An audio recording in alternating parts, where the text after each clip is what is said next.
Hello. How often do you receive a phone call from a bank for a loan or a credit card, and how annoying that might be for you? In today's world, customer experience defines trust, and trust defines whether you pick up that phone or not. Today, in our first episode of Business with Ajeesh, we have two elite gentlemen, 𝗕𝗂𝗃 𝗵𝗱𝗶𝗵𝗃, the CEO of Voxtron, and 𝗘𝗂𝗰 𝗖𝗃𝗃, the business development head for EMEA region from BrightPattern. Welcome to the show, Thomas and Luc. Thank you. Thank you. So let me understand from both of you, what triggered the partnership between Voxtron and BrightPattern? Yeah, Voxtron has been in the industry for the last 15 years, and we are a company that specializes in customer engagement solutions. We have been providing contact center solutions to various industry or customer segments in the market. And when we wanted to have something more like AI features and more omni-channel experience, we have been searching for a solution. And finally, our search ended in a company called BrightPattern, and we have found out that it has got excellent features that suits the market, and that made our partnership together. Yeah, on our side, so we've been developing the region for a while now, for approximately 3 years, and we were looking for the right partners in the right region at the right moment. And lucky we were to meet Voxtron and Thomas, and then to find a way to work together.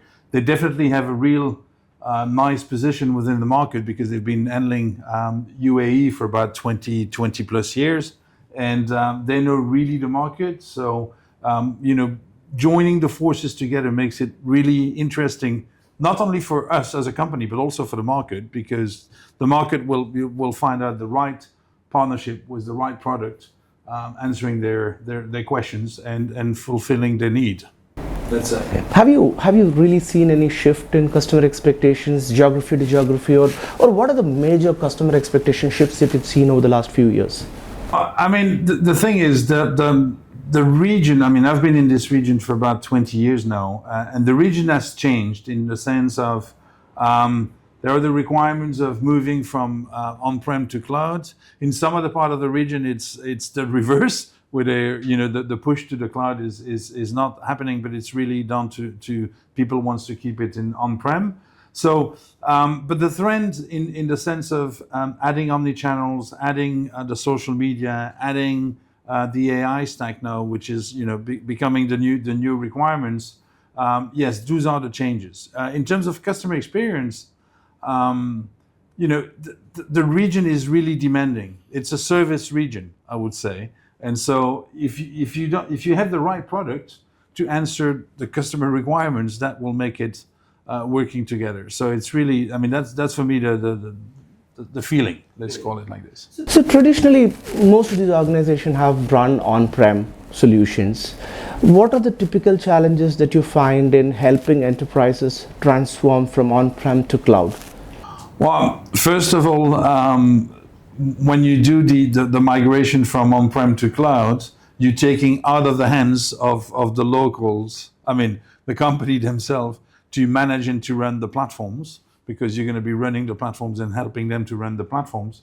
So that's the first thing. Number two is to get them to accept the fact that the data will potentially be outside of their boundaries or outside of their company, but in a cloud environment, even though here in the UAE, it is in the UAE, and in other places it's also in their own country. So the challenge is really to get the acceptance, because at the end of the day, the data resides in the UAE in any case, so it doesn't go out. So this is applicable for almost all the industries across UAE and the GCC set of countries. What are the typical industries that you've seen that they're wanting to go in for a contact center solution? Honestly, I think if you look at this, anybody and everybody should be going into the customer experience or contact center solution.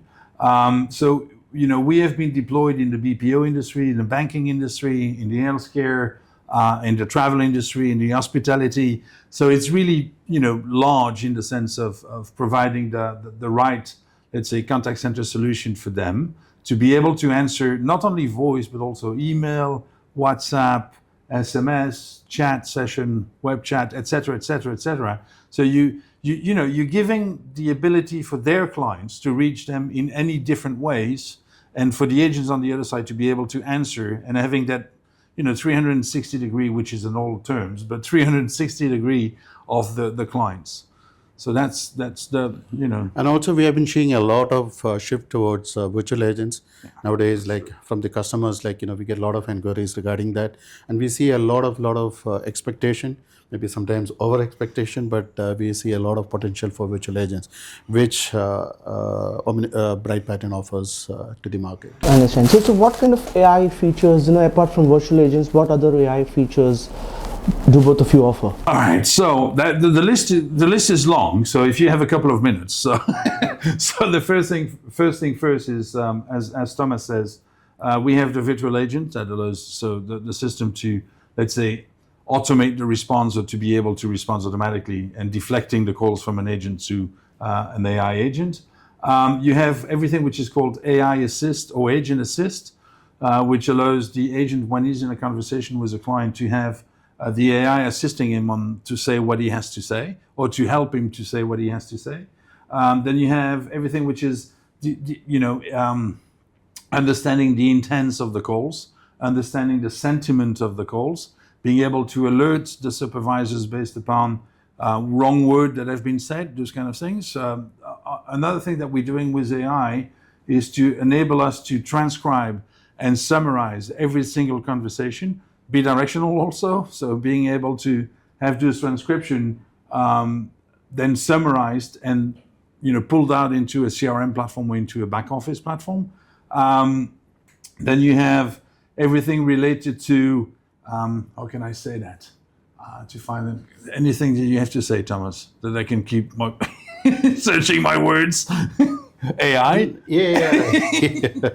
No, like, I mean, we are seeing a lot of interest in the AI but then the difficulty that we're facing is the customer got a lot of over expectation.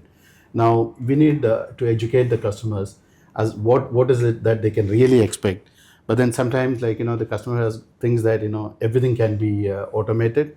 So this is somewhere I think a proper education on the AI part is required, which we are trying. We are also planning, maybe like we will have some web or some podcast series to, make the customer expectation on the AI grounded. Yeah. Is AI really, see, one of the flip sides of AI is, it's very difficult for a human to trust an AI. Do you think educating customers on how AI helps reduce the trust deficit plays an important role among the enterprise organizations?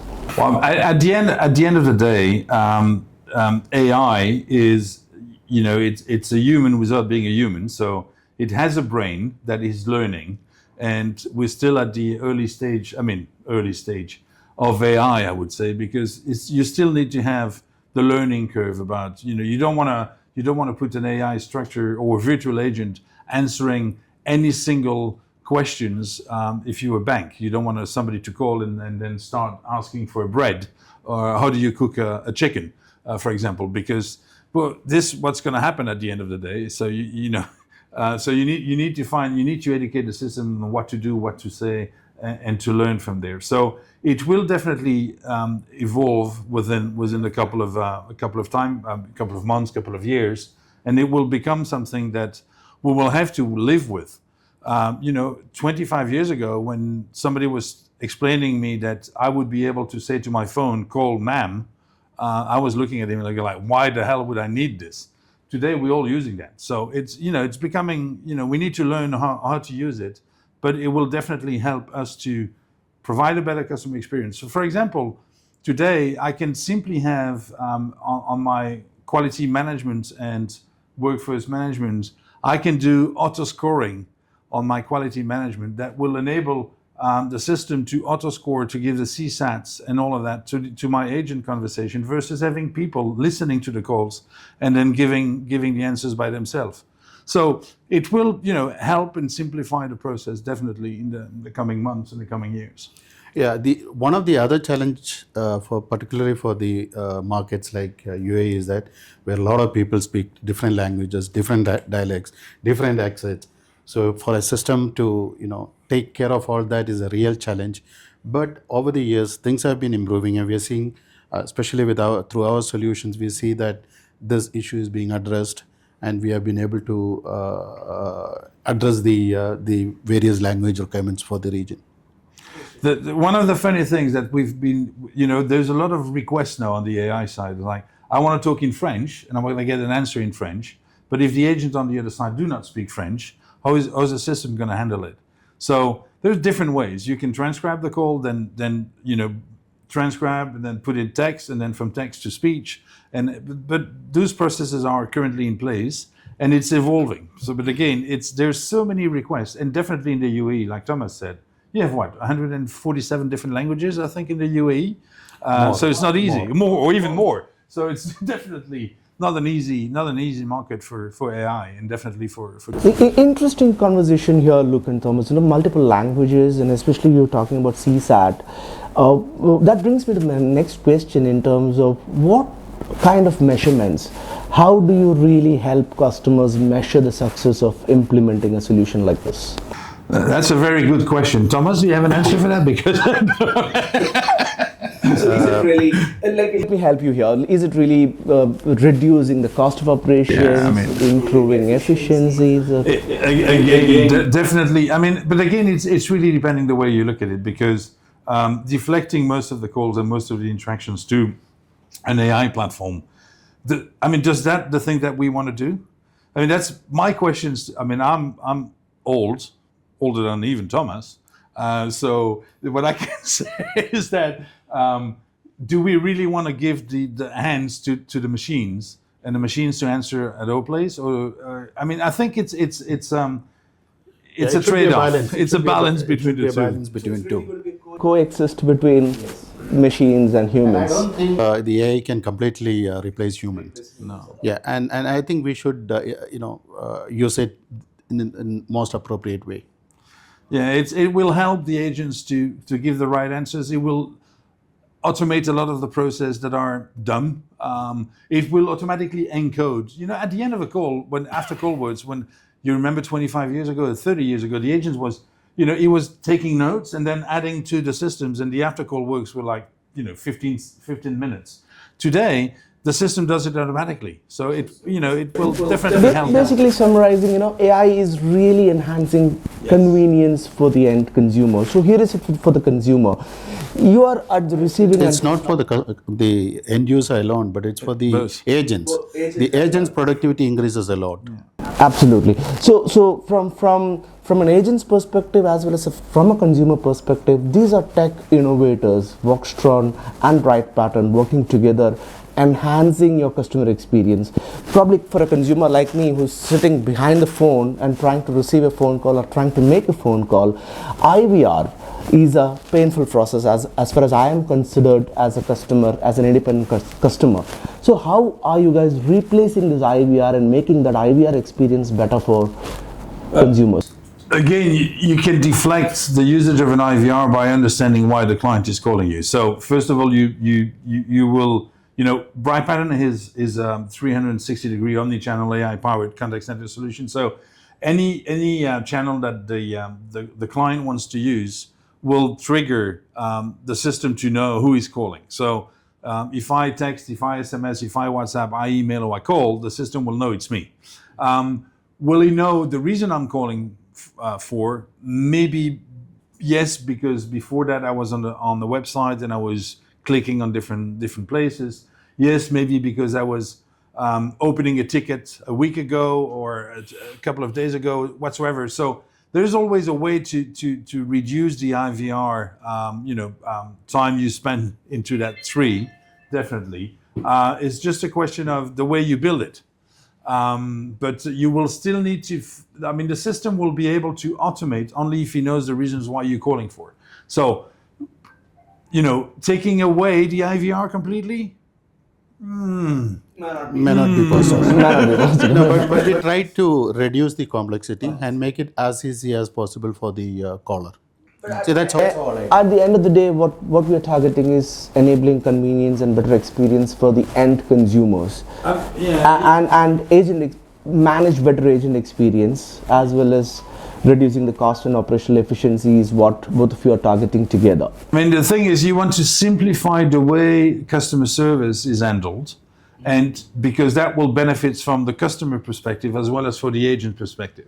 So if you have a solution that allows the agent to spend less time on the phone, less time typing because the system is helping him, then the client on the other side will be happy because the agent will only listen to the client because he doesn't have to type. The thing is, when you talk to a machine, the machine doesn't think about something else. But when you talk to a human and he needs to answer on the same time he needs to type, he doesn't have a double CPU. Yeah, so he's losing his attention. In the case of having AI helping him, allows the system to be focused and the agent to be focused on what the client's and gives an agent the smile on the phone, and the smile on the phone is what the client on the other side of the line will understand, because the agent will be different than, because he doesn't have 25 things to do at the same time. That's my way of thinking about it. Yeah, from a business perspective, what we are trying to offer is, making the contact center more cost effective by offering various features like AI features. So in terms of the agent reduction, or in terms of better handling the call and giving a proper customer experience. This is what our whole aim, the holistic approach that we are trying to do through our solution. Finally, to Thomas and Luc, Gitex is around the corner. Gitex Global, one of the largest tech shows. What are you going to showcase there? What can we expect from Voxtron and BrightPattern for Gitex this year? Yeah, we will be participating in this time Gitex, and what we are, I think that every customer can come and visit us and see the solution in live, whatever that we have spoken, but in much more detailed way, how the solutions is going to help you. We both will be there, me and Mr. Luc will be there. You can meet us personally, and we welcome you. Yeah, I mean, Gitex is definitely the place to be. This year we have a booth together with Voxtron, so we're really proud of being together with Voxtron. Again, anybody is welcome to come and talk to us to discuss about the technology, to look at the technology live, and to discuss about use cases and projects that they want to handle together with us. Yeah, just to add a point, if somebody would like to book a personal meeting with Mr. Luc, they can visit our website and fill in a form so that he is personally available to meet you and answer your queries. But if I'm not available during the day, I'm always available. So you can call me 6 o'clock in the morning or 10 p.m. in the evening. I will be there. Experience. Yeah. So we together welcome you to Gitex. Welcome to Gitex. Welcome to Gitex. Thank you. Thank you so much, Luc and Thomas, for being with us on the show today. Once again, this is Ajeesh, and you're watching Business with Ajeesh. Please visit Gitex this year. Visit Voxtron at hall number 6, booth number 4. You'll be able to fix up a meeting in person with Mr. Thomas and Luc 𝗕𝗂𝗃𝗏𝗄𝗃 from BrightPattern. Thank you very much. Until next time, goodbye.